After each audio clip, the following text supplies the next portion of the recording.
Яңалыклар вакыты үз эшен башлап җибәрде. Студияда Алсу Нуриева, исәнмесез? Республикада балалар спортын үстерү буенча социаль сәясәт тормышка ашырыла. Язучы Гөлнара Миранова укучылары белән очрашты. Татнефть компаниясе ярдәм белән республикада балалар спортын үстерү буенча социаль сәясәт тормышка ашырыла.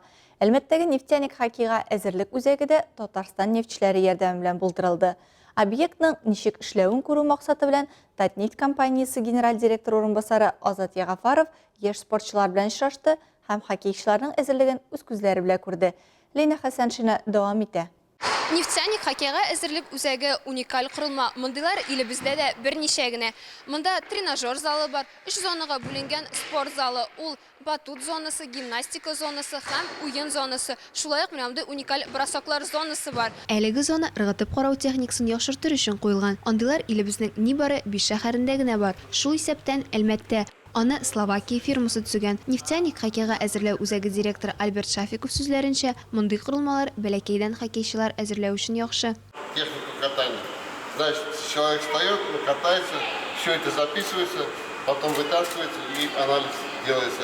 Где у него ошибки, где правильно, где ошибается. Үзәктә кунакханә комплексы да бар. Ул 45 урынга саналган. Ул калабызга башка шәһәрләрдән уйнарга килүчеләрне кайгыртып эшләнгән.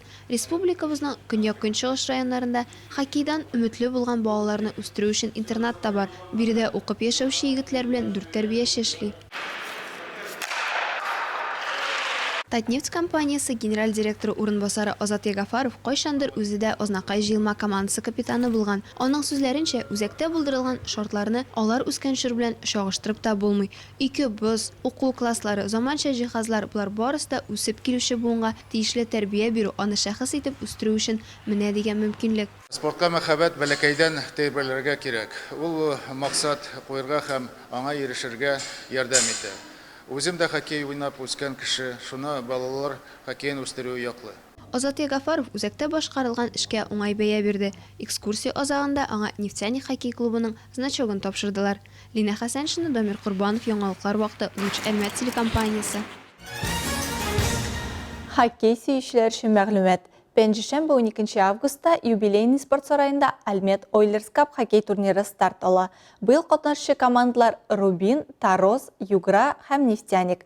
Командалар һәрберсе үзара берәр матч уздырачак. Шимбә 17 сәгатьтә Нефтяник Тароз белән йомгаклау уенын уздырачак. Теләге булган һәркем чакырыла. COVID-19дан вакцинация ясату дәвам итә. Әлмәт районы буенча июль айында 2219 60 яшьтән өлкәнрәк кеше вакцина ясаткан. Шулар арасында Татарстан нефтенең 60 ел исемендәге ял паркында узган шимбәдә лотерея уены үткәрелде. Өлкәннәргә таҗлы вирустан вакцинация ясатуның әһәмияте турында Алсу Әмирова сюжетыннан карый аласыз. Петр Егоров һәм Гүзәл Зарипова бер-берен күптән тапкан. Икесе эчендә сәламәтлек иң зур байлык дип саныйлар. Шуңа күрә актив тормыш рәвеше алып барырга тырышалар. Көн саен бергәләп 5-6 чакрым җәяү йөриләр. Өйдә тренажерлар минем бик күп. Целая комната. Аларны специально алдым, шунда заниматься итәм каждое утро. И иногда даже днем. Петр әфәнде физик күнегүләр белән күбрәк өйдә шөгыльләнсә, тормыш иптәше Гүзәл ханым шәһәребездә эшләп килүче ветеран клубының актив әгъзасы. Фитнес-клубка йөрибез. Безнең совет ветерановтан клублар бар. 9 клублар безнең бар. Импульслар, группа импульс менә бу паркта һәр көнне гимнастика белән шөгыльләнәләр. Безнең группа Славянка бар, алар РДК площадкасында шөгыльләнәләр. Соңыннан Возрождение группа бар. Велосипедный колесо бар. Мин үзем велосипед белән дә йөрим. Скандинавский палкалар белән дә. Кеше арасында күп йөргәч, сәламәтлекләре турында кайгыртып, пенсионерлар икесе дә июльдә таҗлы вирустан вакцинация ясатырга булганнар. Вакцинация ясаткан 60 яшьтән өлкәнрәкләр арасында лотереяда уйнатуын да белгәннәр. 60 яшьтән булган кешеләргә вакцинация үтү бик кирәк дип саныйм мин. Чөнки һәрберебез үзебезнең сәламәтлек турында, үзебезнең якыннарыбыз турында кайгыртырга тиешбез. Бу көнне ветераннар арасында 2 велосипед, 5 Скандинавия йөрү өчен таяклар, тренажерлар һәм башка сәламәт булырга ярдәм итә торган бүләкләр уйнатылды. Вакцинация үткән пенсионерлар арасында лотерея уйнату ноябрь аена хәтле һәр ай сайын барачак. Алса Амиров, Дамир Кырбанов, Яңалыклар вакыты, Луч Әлмәт телекомпаниясы. Ветеран үзәгендә язучы Гөлнара Миранова укучылары белән очрашты.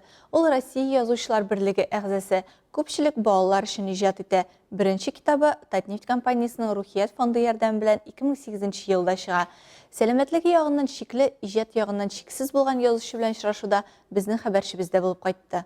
Игелекләр яхшылык белән сугарылган Гөлнара Миранованың әкиятләр китабы күпчелек балалар өчен языла, ләкин балалар өчен генә түгел, зурлар өчен дә язган әсәрләре бар. Шулай итеп, ул теге елны Умка һәм Акбарс дигән китап та язган булган. Гөлнара Миранованың «Добрые сказки» китабы не только о любви җыентыгы белән бергә узган ел дөнья күрә. Беренче китабы сыман ук чираттагылары да Татнефть компаниясе ярдәме белән бастырыла, ләкин аны тәкъдир итү билгеле сәбәпләр аркасында кичектерелә.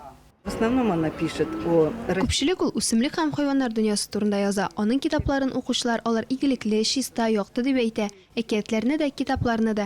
Минемчә, укучылар белән очрашулар кирәк, чөнки укучы аның иҗаты белән таныша. Гөлнара илһамлана. Әнисе Роза ханым сүзләренчә, Гөлнара 12 яшеннән яза башлый. Беренче эшләрен җитди кабул итмәсәләр дә, кызларының сүзләрен язып алып бастыру машинкасында җыючылар да әти-әнисе була.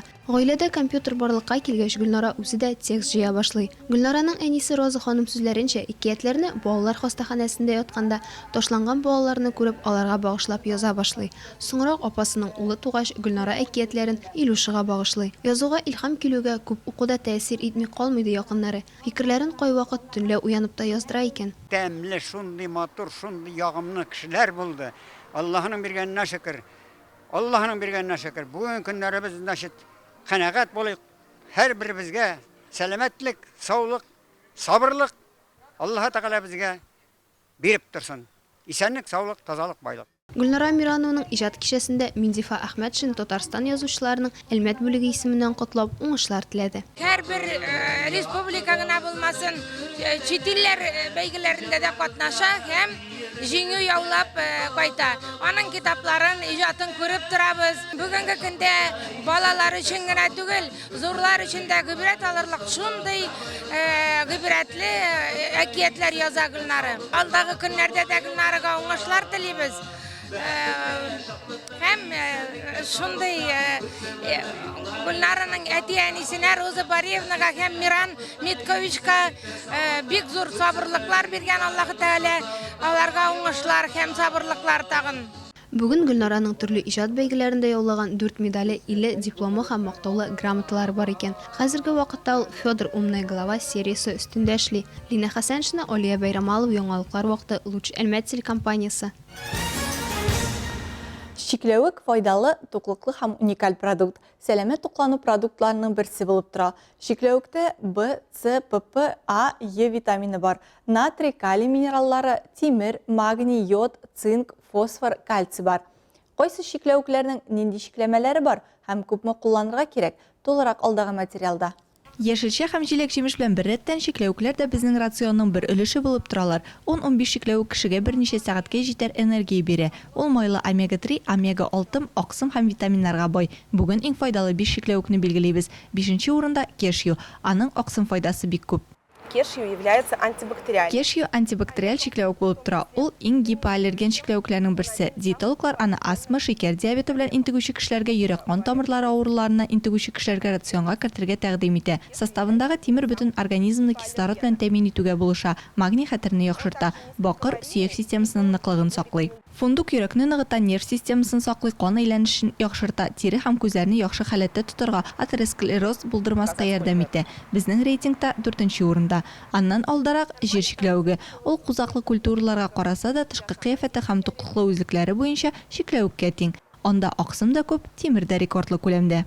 Он также богат. Ул шулай ук витаминнарга бай. Цинк, магний, селен, омега-3. Аны балалар һәм өлкәннәр бик яраталар. Тик нәкъ җир чикләвеге белән бик сак булырга кирәк, чөнки ул иң гипераллерген чикләвек булып санала. Бадәм тагын да яхшырак. Май кислоталары җир чикләвегенә караганда 2 тапкыр күбрәк. Шул ук вакытта калориясе иң түбән, билне юанайтмый ди диетологлар. Миндаль это идеально. Бадәм эчәклек эшен җайга салырга һәм авырлыкны киметергә теләгән кешеләр өчен идеаль чикләвек. Аны кабул итү канны чистарта, үтнең агуын яхшырта. Беренче урын Эстерхан чикләвегенеке. Хафалану һәм депрессия халәтен юк итә, йокыны нормальләштерә, баш авыртуын баса, хәтерне яхшырта, хатын-кызларның айлык авыртуларын киметә. Шикләвектә фитин кислотасы да бар. Кеше организмына эләгеп, ул витаминнар һәм микроэлементлар үзләштерүен комачаулый. Аның санын киметү өчен шикләвекне суда тотырга кирәк. Алай эшләсәң, фитин кислотасы нейтральләшә. Суточная доза для взрослого человека Өлкәннәр өчен тәүлек доза 30 грамм. Бу якынча безнең бер кулга сыярлык күләм. Балаларга әлбәттә 1-2 шикләвек бирергә кирәк булачак. Шуны да онытмаска кирәк. Шикләвекнең файдасы аны дөрес һәм даими кулланганда гына булачак. Алсу Нуриева, Рамил Базартинов, Яңалыклар вакыты, Лучи Әлмәт телекомпаниясе. Бу сезгә җиткерәсе соңгы мәгълүматыбыз иде. Мин Алсу Нуриева һәм монтажер Алия Бейрамалова сезнең белән саубуллашабыз. Игътибарыгыз өчен рәхмәт.